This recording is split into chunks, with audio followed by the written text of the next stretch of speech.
And it's just funny to me. It's like you can't escape it, even when you're trying to escape it and embrace the aging process. Here comes the beauty industry, like, no.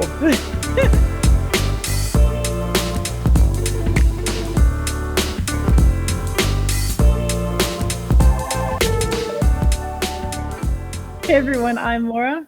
I'm Kristen. And this is Souls in Bloom, where Kristen and I have open, candid conversations in hopes of inspiring your personal growth and ours as well. Yes. We're in a weird time right now, Kristen D. We're in a weird time. We're in a weird time where, like, med spas, where they do Botox injections, fillers, all those things, they're becoming as prevalent as like nail salons. At least, I mean, all over really. But I know, like, personally in my closest city, they're like, you can find like 10 of them within 5 minutes of each other. And so it's just kind of this time where age is really becoming something that I'm seeing a lot, online with the social media and everything. There are a lot of women that are just, they're really trying to look younger, even when they're already young. They're already doing the Botox and the fillers and all this stuff. Oh, yeah. It's crazy. And so today we wanted to have a kind of a discussion about it, about aging gracefully. And even though, I hope this doesn't fall flat because we're not up there yet. But I'd say we're like, we're approaching middle age here. Yeah. 40 and almost 40. And so, like, this is something that's kind of on our minds, I think, and on our hearts because, we're getting there, right? We're aging. Yep. Everybody is aging. And we're getting there too. And so we're going to have a conversation about it today, about hopefully inspiring anyone listening to age gracefully. Yeah. And more of like a pro-aging instead of anti-aging.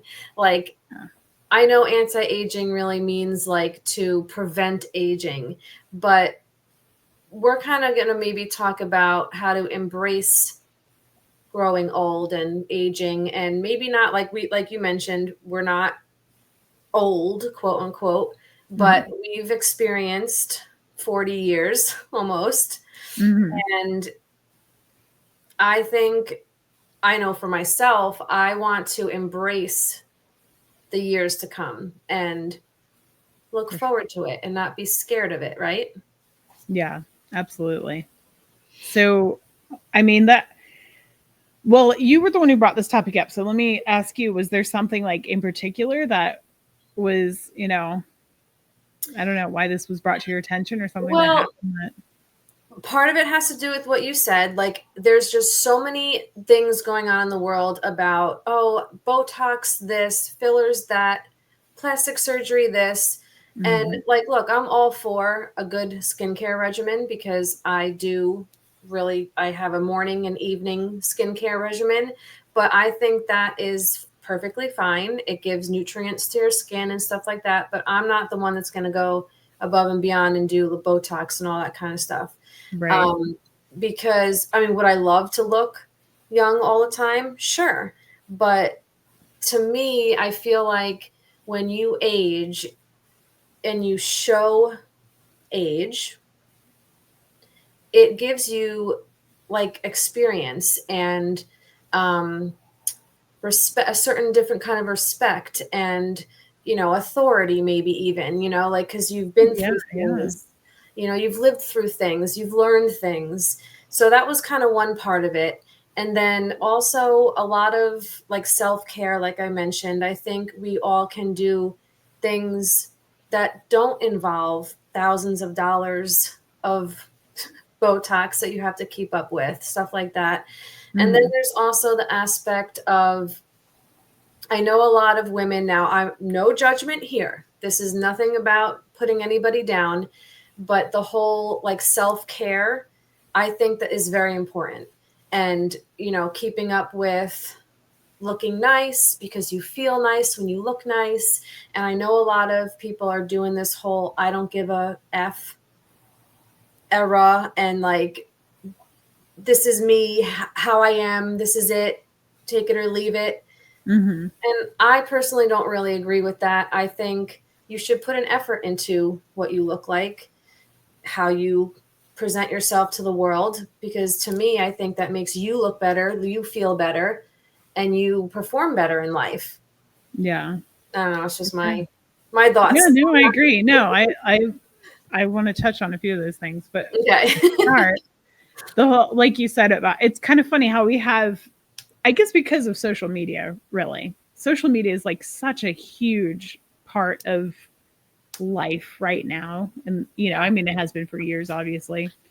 And there is this huge, like, I don't know, opposing sides of like you said, the people that are like, whatever, this is how I look, take it or leave it kind of thing. Yeah. And then the side that's like, you know, doing the Botox and the fillers and the, you know, skin treatments and Yep. XYZ. And it's just funny to have so like two very loud voices that are so opposed. But I think it's very, very clear that the side that's promoting the anti-aging stuff is the louder side. And it's partially, I believe, personally, because of the beauty industry. And the beauty industry doesn't Yep. make money off of those people that are just like, yep, this is me, you know. And they True. make money off of the people buying all this stuff and the makeup and the dye and the, you know, the Yes. injections and XYZ. And so that is what's getting pushed and that is what's getting forced upon us and everything. And I know I'm Yes. always talking about my hair. I'm going to talk about my hair again now.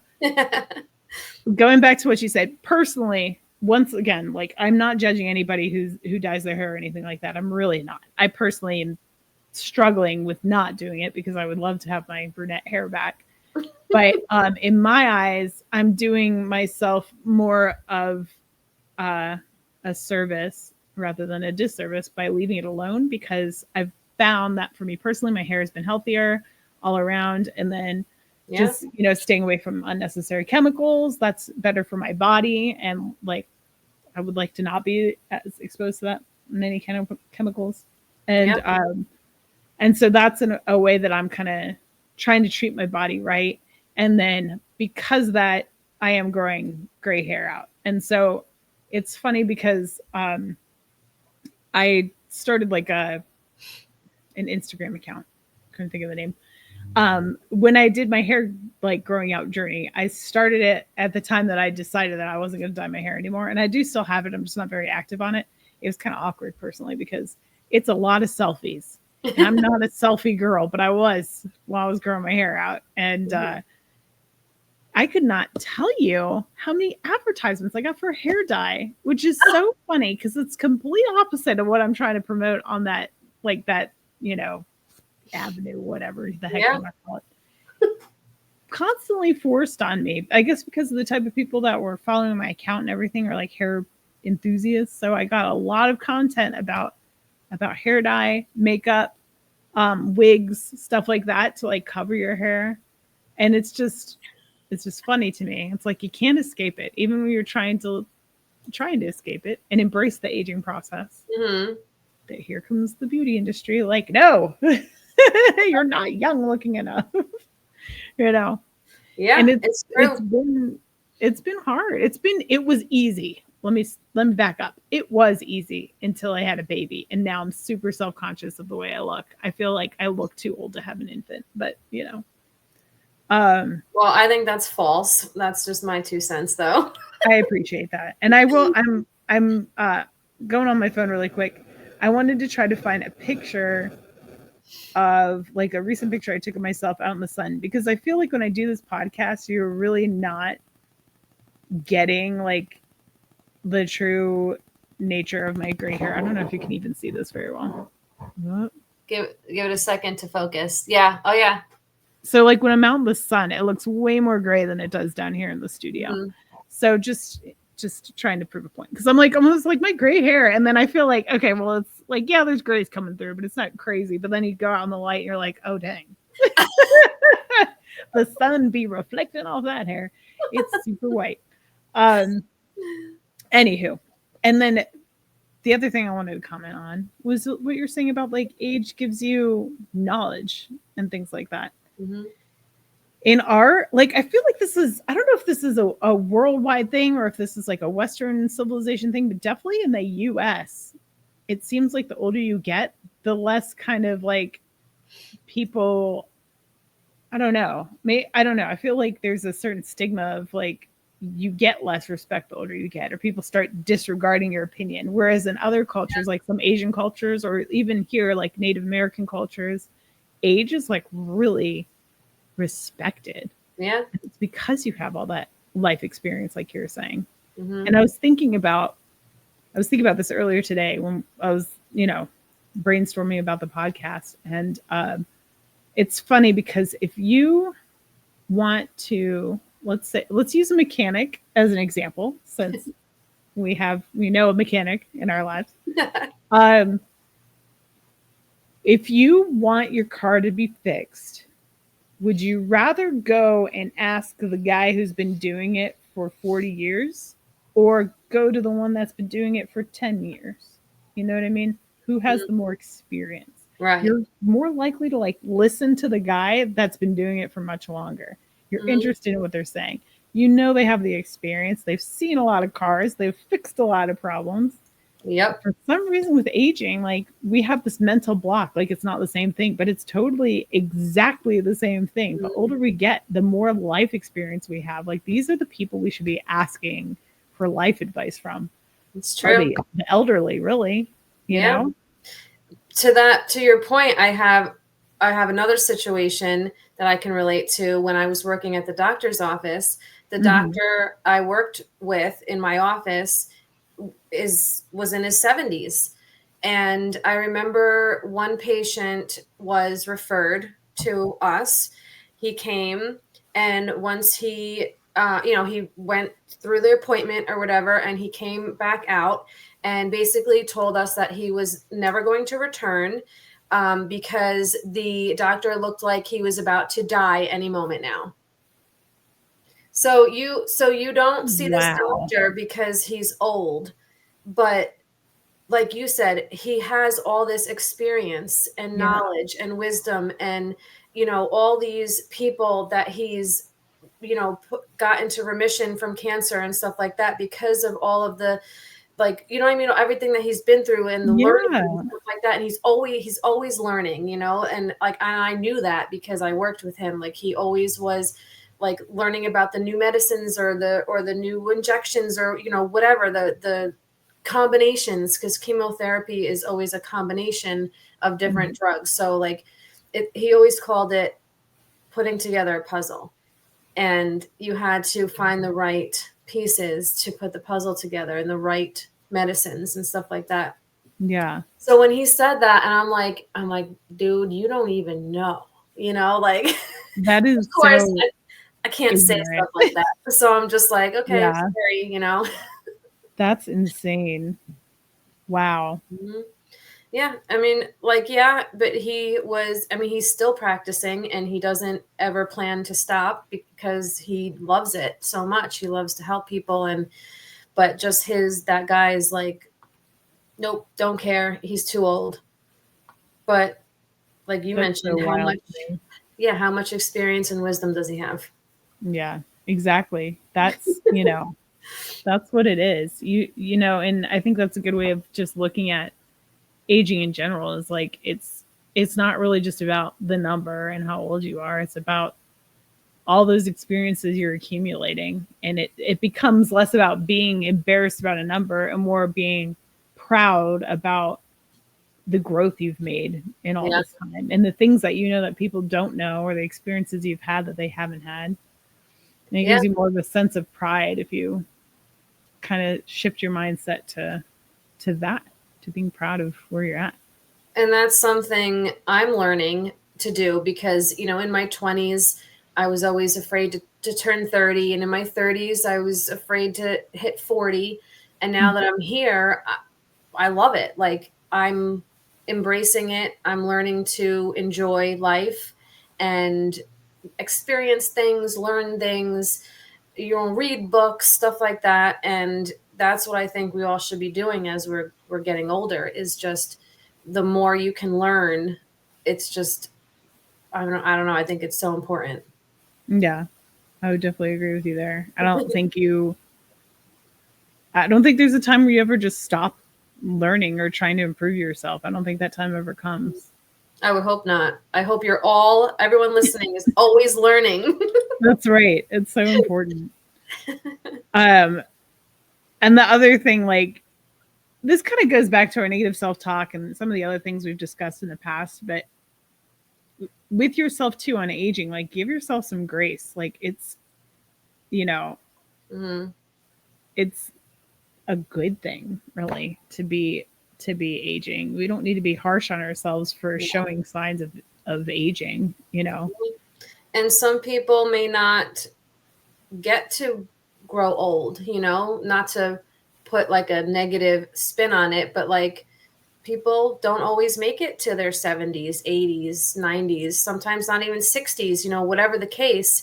Mm-hmm. So the gratitude, stuff like that, the just to remind you, I was listening to a podcast the other day, and they said something because I was looking up stuff on menopause, okay, because I'm probably going to be at Getting that there, yeah, age, yeah, getting up there. and they're talking about age and stuff like that. And she said something along the lines of, you know, um, you aging is the best case scenario because what's the alternative?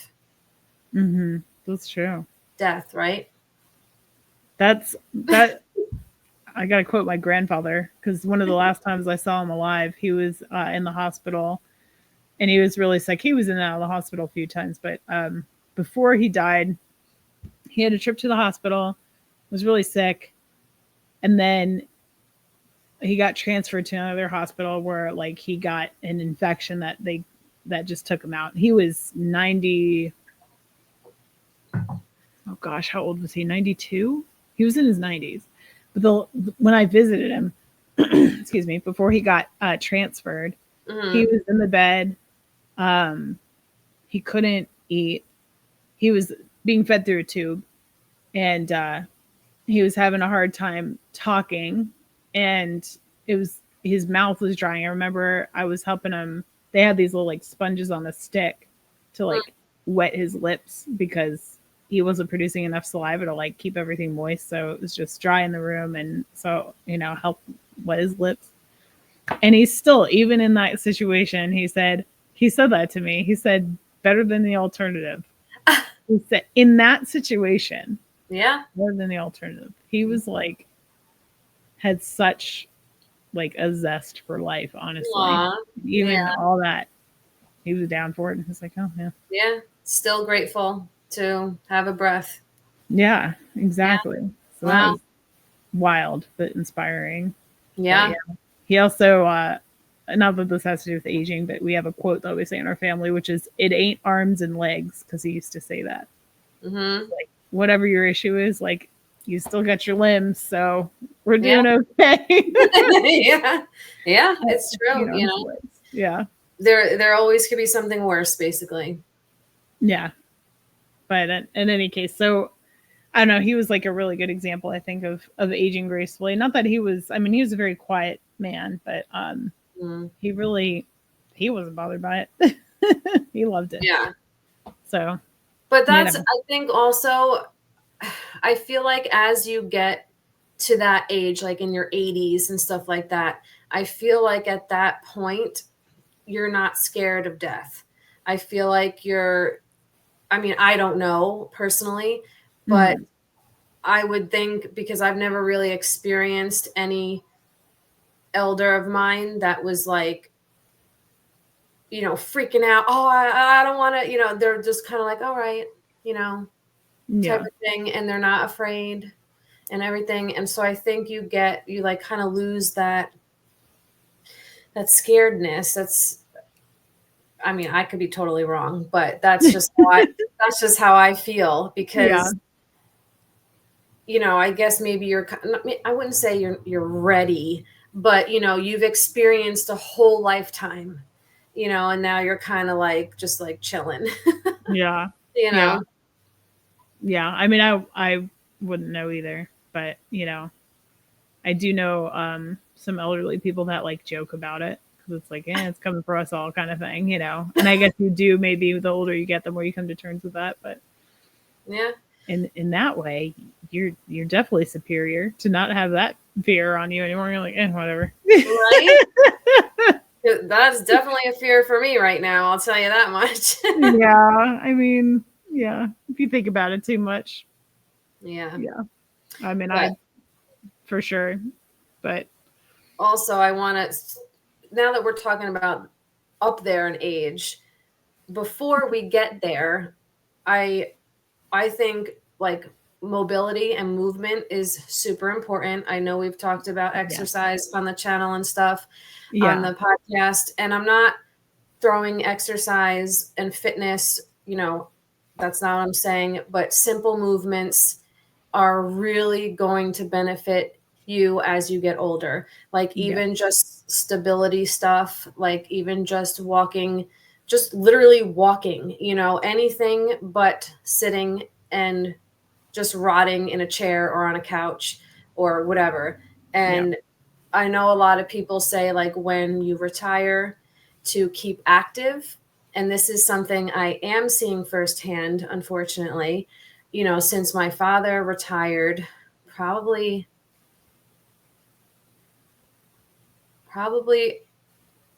I would say almost 10 years ago, you can kind of see that by him not having like a real hobby or like a part-time job or something like that, he's getting like stiff almost, like he complains about his hands and his back and his joints and this and that and the other thing. And yeah, he goes outside and does the yard work and stuff like that, thankfully, because honestly, if he didn't, I think he'd be way worse off. But I think movement at any age is super important. And it's at any level too. Like whatever you are capable of is totally fine. Yeah, I agree. And I saw that happen with my dad too when he was after retirement, and it was the same thing. And then he unfortunately had a really aggressive cancer that took him out. But even then, like my thought was, would you have had a better chance or like at least extended your life expectancy had you been active before, things really started to hit the fan? I don't know. I don't know. I don't know. But that's something that weighs on my mind and makes me, think that too. Like we should be, if we're capable of being active, we should stay active, especially the older we get. And it will, because you don't want to be old and immobile. You don't want to be young and immobile. You want your mobility. You know what I mean? Like no matter what age you're at, you want your mobility. And I understand that sometimes things are out of our, out of our hands. We can't control if we lose mobility or not. But if you're capable of doing some things, put in the effort to try to keep those things going as long as possible. Yep. I made a note here to myself that kind of goes along with this. It said, be good to your aging body with exercise and good fuel. I'm sorry, good food fuel. Yeah. And naturally slow physical signs of aging. So if aging is something that bothers you, that's a great way to combat it is by fueling your body with like healthy things. Yep. Treating your body well. And and movement for sure. Yes. Keep up, especially women. Osteoarthritis, I think, is one of those things that you can help prevent by keeping weights, like just doing even just some minor weightlifting stuff. Just not even like, you don't have to be a bodybuilder, but just lifting some things here and there, lifting soup cans, doing the soup cans or something like that, Yeah. Just keep your body active. And gosh, there's so many things on YouTube to help with all this, not just the movement. You can, I bet, I don't know. I haven't looked it up, but I am willing to bet that if you put in like exercises for the elderly on YouTube, you'll probably find a video or two. Stretching. I mean, you could even sit on your couch with your soup cans while you're watching your show. Yeah. Go get them now while you're listening to this podcast. Come on. Go do laps around your house, up and down the steps. Yes. We have a ton of videos. Just throw them on, listen, and get your exercise and get your movements, get those steps. Yeah, for sure. That stretching, gosh, that is so important and definitely something that I need to do myself because it helps so much. And I do feel stiff. Because I've been spending, I have horrible posture anyway. Don't get me too. wrong. I've been spending, do you? Yeah. I've been spending the past like probably 9 months in this position because I got super pregnant, super big, and that naturally like arches your back because you're compensating for this weight. And then holding this baby that I'm like protecting because he can't hold his own head up. And then now he's older and he can, but he's like kind of floppy and loses it sometimes. So I'm constantly like hunched over this baby when I feed him at night, hunched over the baby. He's on a bottle, but anyway, hunching constantly. So like I feel like, oh man, I really need to get the stretches in and like reverse this situation so I don't, have issues with my back the older I get because it's coming down the pipeline if I don't handle it. I'm sure. Yeah. I already get, kinks in my back sometimes where I just like, you're just like, oh, that pain. You can't turn a certain way for like days at a time. Yep. Yeah. I get that sometimes. Those piss me off, man. I just go to like grab something out of the cabinet and all of a sudden I'm immobile. I'm just like, oh, good.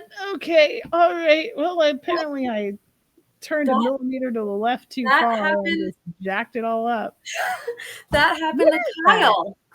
It happened to Troy too. This is just like a thing, I guess, as we get older. Kyle is 35. All right. He thinks. Oh, look at you little cougar. Yeah. 6 years. 6 years the eldest. Yeah, but he thinks, he can't get hurt. Nothing's going to happen. He's 35. He has the manual job, mechanics, stuff like that. He's been a mechanic all his life. Mm-hmm. Well, we were changing the area rug. We were taking up the rug in the living room, and he was moving all the furniture. Fine. He gets to this little end table, okay? Smallest piece of furniture that he has had to move since everything that he did already, right? Yeah. He picks it straight up and yells, ah, and falls to the floor. And I'm like, what happened? So yeah, he pulled a muscle in his back and he was in I laugh about it now, but it wasn't funny then. He was in so much pain. I wanted to call an ambulance. He works for an ambulance company. You would think that would be okay. And he wouldn't let me do it. He couldn't get off the floor for like probably 45 minutes. And I had to help him up. And then he got on the couch. And long story short, it was probably about 2.5 weeks before he was finally able to be pretty much back to normal. That's a long time. Yeah. And he thought, nothing like that would ever happen to him, and I'm like, well, honey, you're getting old. Yeah. And then he got mad because it was just from some stupid little end table that was like 10 pounds. Yeah. It's so crazy. I don't know. Yeah. I've kinked my back reaching for the light switch one time. I believe it. Okay. What did I do? Like, why? Why was that the one that did me in? So weird. I don't know. But in any case, all this to say, stretching is important. Yes, and taking good care of your body and staying, as physically active as you can, so you don't get taken out by lifting up 10 pounds. Yes, family. That's the moral of the story. Oh my gosh. Yeah. So really, basically, I mean, I don't really have much else that I think I want to discuss, but I do just want to say, like, I know this quote is so played out, but YOLO, okay? You only live once, and embrace age, embrace your experiences, ask questions, learn new things, play games, read books, do what you can to really make everything worth it. At least I'm trying to do that. Yeah, me too, because that's one thing also that you always hear, no matter what your decision is, that I hear this in the gray ladies community. They always say, I wish I had done it sooner. And like that's kind of part of it now, I feel like, even though we're only hitting our 40s, like people that are older say, I wish I had embraced XYZ when I was younger. Like I wish I'd started younger. So like I guess that's kind of my hope, is that I can embrace it now so that I don't feel this like blow when I'm older, because it's like, oh, we already did that. We're fine. It's cool. Whatever. I'll take the wrinkles. Exactly. Grays, whatever. Right. I did have one thing written down here. Realize that aging is a privilege not given to everyone. It should not be a source of shame, but a source of pride. So that's my final thought on that. Yes, I love it. Here goes my phone that I dropped. But yes. Love that. Yeah, be proud of it, because it's not afforded to everybody. Not everybody gets to grow old. It's true, just like you said earlier. So yeah, there's a lot to be proud of for making it this far, for all the things you've endured, and the knowledge you've gained, the experiences you have. There's like a lot of pride in that. So stop valuing yourself on wrinkles and gray hair, and start, giving yourself some credit for all the things you've gone through. Agreed. Ditto. Signing off. Ditto. Mic drop. That's it for this one, y'all. Thanks so much for joining us, and we hope to see you again in 2 weeks with a new one. Until then, I don't know, keep being awesome. Bye, everybody.